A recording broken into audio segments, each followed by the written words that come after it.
Bismillahirrahmanirrahim. Assalamualaikum warahmatullahi wabarakatuh. Apa kabar semuanya? Semoga kita semua dalam keadaan baik dan sehat walafiat. Amin. Ya Allah ya Rabbal Alamin. Sebelumnya saya ucapkan selamat malam kepada Bapak dosen, Bapak Irfan Fahrija MPD, dan juga kepada teman-teman sekalian. Alhamdulillah pada malam hari ini kita bisa berkumpul, kita bisa bertemu kembali dalam mata kuliah kesehatan mental. Dan insya Allah pada malam hari ini saya akan memaparkan mengenai materi kecenderungan perkembangan kesehatan mental masyarakat modern. Baik, untuk mempersingkat waktu, mari kita mulai saja pemaparan pada malam hari ini. Baik, untuk slide pertama ini ada latar belakang. Masyarakat modern merupakan masyarakat yang telah mengalami transformasi ilmu pengetahuan dan teknologi, yaitu masyarakat yang mampu menyesuaikan dengan situasi dan kondisi zamannya. Kehidupan modern kita penuh dengan tekanan dan juga dipenuhi banyak gangguan dan tuntutan. Hasilnya adalah banyak orang yang merasa lelah secara psikologis, cemas, dan kehabisan mental, emosional, bahkan spiritual. Ya, benar sekali ya. Kehidupan manusia pada zaman modern ini itu mengalami transformasi ilmi dan juga teknologi. Apalagi mungkin yang kelahiran tahun 90-an ataupun 19-an gitu ya, itu mengalami sekali atau merasakan sekali akan perubahan ataupun perbedaan kehidupan dari zaman dulu dan zaman sekarang. Tetapi bisa kita lihat gitu ya, orang-orang yang terlebih dahulu itu bisa menempatkan ataupun menyesuaikan akan situasi dan kondisi pada zaman sekarang ini. Dan bisa kita ketahui juga ya bahwa pada zaman sekarang ini tidak sedikit individu-individu yang mengalami permasalahan mengenai psikologisnya ataupun mentalnya, dan mungkin salah satunya dengan alasan karena banyak tuntutan ataupun dipenuhi banyak gangguan yang memungkinkan itu mengganggu ataupun bermasalah pada kesehatan mental individu tersebut. Baik, selanjutnya ada sisi gelap gaya hidup modern. Arus modernisasi yang ditandai dengan berkembang pesatnya ilmu pengetahuan dan teknologi di samping berdampak positif bagi kehidupan umat manusia, seperti diperolehnya kemudahan dalam bidang komunikasi, informasi, dan transportasi. Namun, di sisi lain, ternyata telah melahirkan dampak yang kurang menguntungkan bagi kehidupan umat manusia itu sendiri, yaitu dengan menggejalanya berbagai problem yang semakin kompleks, baik yang bersifat personal maupun sosial. Manusia modern telah terperdaya oleh produk pemikirannya sendiri karena kurang mampu mengontrol dampak sampingnya. Ya, mungkin kita juga sudah mengetahui ya, bahwa dalam hidup modern ini kita itu merasakan sekali akan dampak positifnya. Contoh dalam komunikasi ini, dalam teknologi kita kan jadi mudah, misalkan kalau ada perlu tinggal chat aja kan di WA ataupun tinggal telepon aja gitu ya, nggak usah kayak nyamperin ke orangnya gitu, nggak kayak zaman dahulu gitu, kalau ada apa-apa itu harus disamperin lah intinya gitu. Tapi kan sekarang mah tinggal telepon ataupun di chat juga sudah bisa berkomunikasi ya. Terus dalam informasi kita juga tinggal mencari-cari di Google ataupun berita online di dalam HP kan bisa langsung cari, misalkan hari ini ada berita apa. Selanjutnya dari transportasi, ya sekarang gampang banget ya, misalkan kalau kita nggak ada kendaraan, kita tinggal pencet aja aplikasi Grab misalnya ataupun Gojek, tinggal pencet mau kemana dari mana, udah datang kan tukang Gojeknya. Jadi sangat terasa sekali ya, menurut saya pribadi akan dampak positif hidup modern ini. Tapi di balik itu juga ada sisi gelap dalam hidup modern nih. Tapi mungkin menurut saya terjadinya dampak negatif itu ya karena kesalahan kita sendiri ataupun karena penyalahgunaan individu tersebut. yaitu misalnya rusaknya lingkungan seperti polusi udara dan polusi air yang memorak-pondakan kenyamanan hidupnya sendiri. Itu juga kan disebabkan karena ulah manusia tersebut, dan terjadilah dampak negatif dari ataupun sisi gelap dari hidup modern zaman ini.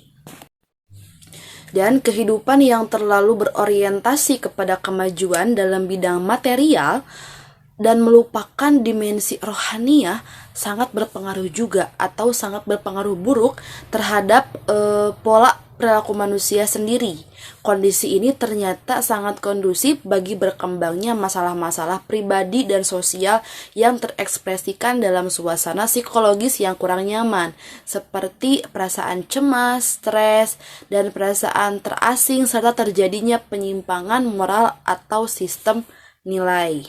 Dalam pernyataan tadi saya menyimpulkan bahwa jikalau kita terpedaya akan dunia kita dan kita melupakan akhirat kita, atau dalam artian kita lupa akan Tuhan kita, itu juga dengan secara tidak langsung itu akan mempengaruhi akan kesehatan mental, fisik kita, tubuh kita gitu ya. Karena kalau bisa saya juga ngerasain lah gitu, kalau misalkan saya sedang jauh dari Allah misalnya nih, saya lupa sholat atau sengaja enggak sholat, suka kayak kerasa aja gitu cemasnya gitu, gelisahnya gitu tah. Makanya gitu kita teh jangan terlalu terpada. Iya, kita itu boleh mengejar dunia kita, tapi jangan sampai kita melupakan akhirat kita gitu ya. Kita tetap konsisten ataupun selalu menjalankan ibadah ataupun perintah yang diperintahkan kepada kita tanpa menyalahkan dunia kita gitu. Kita sebagai manusia diperbolehkan untuk mengejar ataupun mengusahakan apa yang kita inginkan. Contoh nih, saya pingin karir yang bagus. Kan gak diem aja kan kerjaannya, pasti harus berusaha lah gitu ya. Entah dengan belajar ataupun dengan mencari pengalaman gitu. Tetapi di samping itu, kita juga tidak boleh melupakan Tuhan kita gitu ya.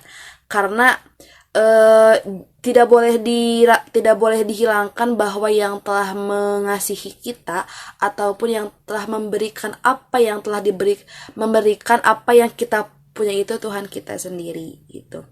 Jadi sesibuk-sibuknya kita tetap kita harus ingat kepada Tuhan kita, dan itu juga salah satu untuk kita menjaga mental ataupun batin kita, yaitu dengan selalu taat dan dekat kepada Tuhan kita.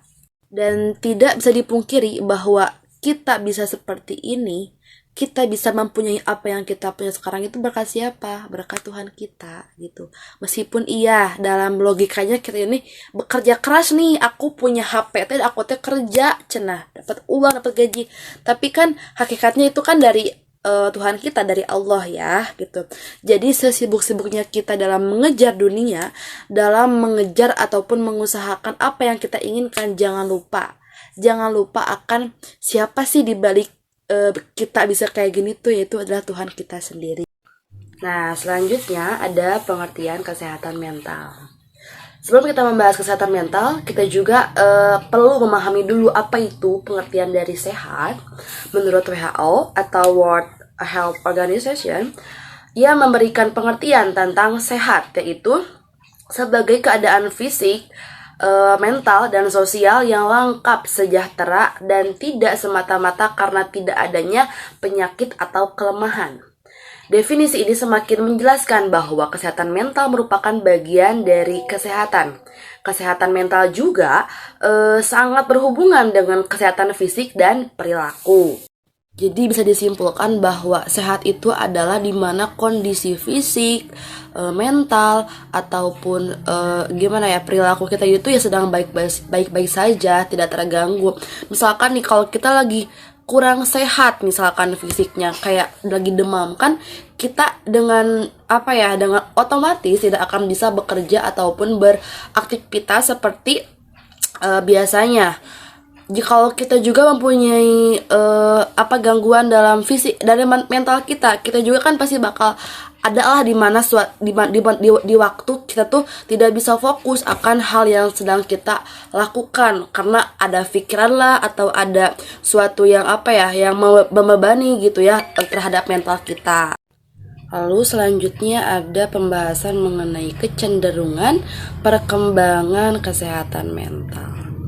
Masyarakat modern, kehidupan yang terlalu berorientasi pada pembangunan bidang material atau pemenuhan kebutuhan biologis, telah menelantarkan selipra empiris manusia, sehingga terjadi pemiskinan rohaniah dalam dirinya.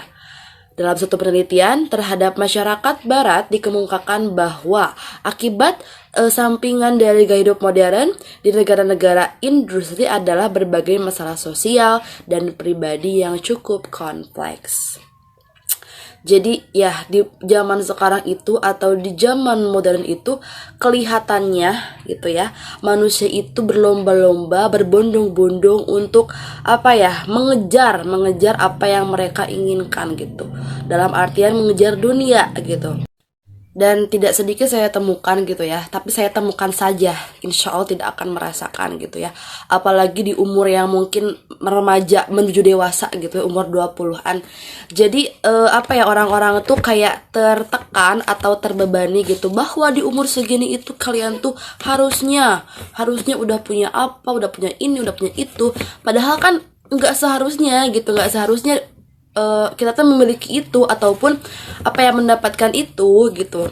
Tapi ya karena banyaknya tuntutan atau banyaknya ekspektasi, jadi si orang-orang tuh kayak mengejar apa yang mereka inginkan sampai gitu lupa gitu akan siapa pencipta mereka, siapa yang menciptakan mereka, dan siapa yang membuat mereka seperti itu. Dan tidak sedikit juga terjadi di mana individu itu sudah berekspektasi tinggi tetapi tidak sesuai dengan realita gitu ta. Jadi kan bukan bawaan, jadi kan akhirnya kan depresi, banyak pikiran. Jadi orang tua ataupun keluarga kecewa. Jadi kan itu teh kayak ngaruh kepada mental kita gitu ta. Dan masalah-masalahnya diantaranya pertama tata laksana fisik dan psikis tuh. Jadi kenainnya fisik dan psikis. Kedua, kehidupan yang serba rumit. Nah, kalau kita misalkan hidupnya hanya untuk mendengarkan ataupun melakukan apa yang mereka atau orang lain inginkan, itu nggak akan beres-beres. Jadi ngalah ripuh pada masa depan kita. Nah, gitu ta. Selanjutnya masa depan. Terus tidak manusiawinya antar individu. Lalu rasa tersaing dari anggota keluarga dan anggota masyarakat lainnya. Terus tidak manusiawinya hubungan antar individu. Lalu rasa tersaing dari anggota keluarga dan anggota masyarakat lainnya. Kalau menurut saya hidup apa adanya aja gitu. Kalau kita mampunya gini ya udah gini aja gitu. Jangan pingin kayak orang lain. Ya nggak apa-apa kita mengusahakan untuk menjadi apa yang kita inginkan, tapi jangan sampai memaksakan. Dan yang yang jadi korbannya kan diri kita sendiri, mental kita sendiri gitu ya. Kalau misalkan kita memaksakan keadaan jadi apa adanya aja ya. Apa adanya aja ya untuk menjaga kesehatan mental kita. Lalu renggangnya tali hubungan kekeluargaan dan terjadinya penyimpangan moral dan sistem nilai. Selanjutnya ada pembahasan mengenai kesehatan mental anak dan remaja di masa kini. Kesehatan mental anak dan remaja dapat mempengaruhi masa depan dirinya sendiri sebagai individu dan berdampak pada keluarga hingga masyarakat. Oleh karena itu, kekhawatiran ini berkembang baik untuk institusi kesehatan dan peneliti akademis. Memahami kesehatan mental, pola anak dan remaja artinya perlu memahami juga faktor-faktor apa saja sih yang dapat membahayakan kesehatan mental anak dan remaja tersebut. Masalah kesehatan mental dapat muncul di berbagai area, mulai dari ranah individu seperti penyalahgunaan zat, kekerasan, kejahatan, kehilangan produktivitas, hingga bunuh diri.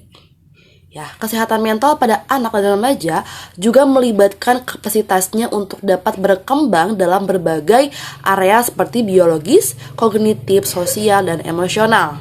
Oleh karenanya, penting bagi kita memahami tahapan perkembangan sebagai upaya untuk melihat adanya indikasi permasalahan pada perkembangan anak dan remaja. Anak yang memiliki kesehatan mental memiliki ciri-ciri yang dapat kita amati dari proses perkembangannya. Nah, di sini ada 3 proses. Yang pertama proses biologis, yang kedua proses kognitif, dan yang ketiga ada proses sosial emosional. Yang pertama ada proses biologis, yaitu proses di mana pada anak itu melibatkan terjadinya perubahan fisik pada tubuh anak, ya. Perkembangan fungsi-fungsi tubuh seperti fungsi seksual akan mempengaruhi perilaku dan perkembangan anak. Beberapa contohnya adalah gen yang diwarisi dari orang tua, perkembangan otak, tinggi badan, dan kenaikan berat badan, kemajuan dalam keterampilan motorik, serta perubahan hormonal. Yang kedua itu ada proses kognitif, yaitu proses yang melibatkan perubahan dalam cara berpikir individu dan kecerdasan seseorang. Nah, proses ini sangat erat kaitannya dengan perkembangan anak, yaitu otaknya, ya. Anak yang sehat mental dan memiliki perkembangan kognitif yang memadai memunculkan kemauan untuk mempelajari hal baru di sekitarnya. Dan yang ketiga itu ada proses sosial emosional. Nah, proses ini melibatkan perubahan emosi, kepribadian, hubungan dengan orang lain, dan lingkungan sosial.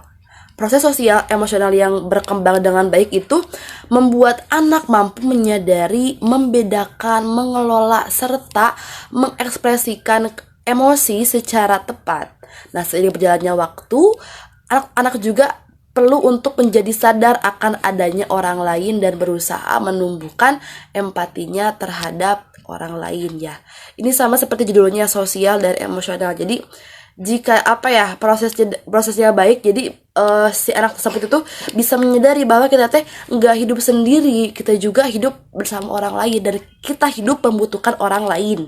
Dan dalam emosinya, seiring berjalannya waktu, ia akan bisa mengontrol akan emosinya.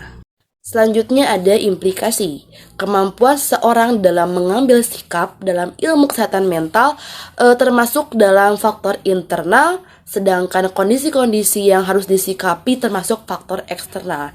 Jadi simpulnya, jika seseorang yang mempunyai faktor internal lebih kuat dibandingkan faktor eksternalnya, akan dapat mengambil sikap yang tepat sehingga terhindar dari gangguan mental. Sebaliknya, jika seseorang faktor eksternalnya lebih kuat daripada internalnya, ia tidak akan mampu mengambil sikap yang tepat sehingga menimbulkan gangguan mental. Oleh karena itu, ketika mengatasi masalah kepribadian, konselor tidak mengizinkan konseli untuk memindahkan beban tanggung jawab kepada lingkungan, melainkan membantu konseli menerima tanggung jawab untuk masa depan dan sekaligus menolongnya menggunakan lingkungan dengan cara yang paling kreatif. Baik, dari materi yang telah saya paparkan sebelumnya, dapat disimpulkan bahwa upaya yang dapat mengembangkan mental yang sehat dan meredamkan penyakit jiwa adalah dengan meningkatkan kesadaran beragam masyarakat, atau upaya untuk kembali ke agama, karena agama akan memberikan pencerahan terhadap pola berpikir manusia ke arah kehidupan yang sakinah, mawadah, rahmah, dan ukhuwah, sehingga manusia akan terhindar dari sifat-sifat individualistik, nafsu eksploitatif, berjustik, dan materialistik atau hubud dunia yang menjadi pemicu munculnya malapetaka kehidupan di muka bumi ini, ya. Jadi intinya kita itu hidup di dunia itu harus ingat lagi terhadap pencipta kita. Kita boleh mengusahakan atau mengejar apa yang kita inginkan, tapi jangan sampai kita melupakan Tuhan kita atau pencipta kita. Alhamdulillah, untuk pemaparan malam hari ini telah usai. Saya ucapkan terima kasih kepada Bapak dosen atas kesempatannya, dan juga saya ucapkan terima kasih kepada teman-teman yang telah menyimak pembahasan dari awal hingga akhir. Mudah-mudahan bermanfaat bagi kita semua ya. Dan mohon maaf apabila ada tutur kata yang kurang berkenan, dan saya pamit undur diri. Jikalau ada pertanyaan atau yang ingin didiskusikan, saya buka sesi tanya jawab ataupun diskusi di kolom komentar. Terima kasih semuanya. Wassalamualaikum warahmatullahi wabarakatuh.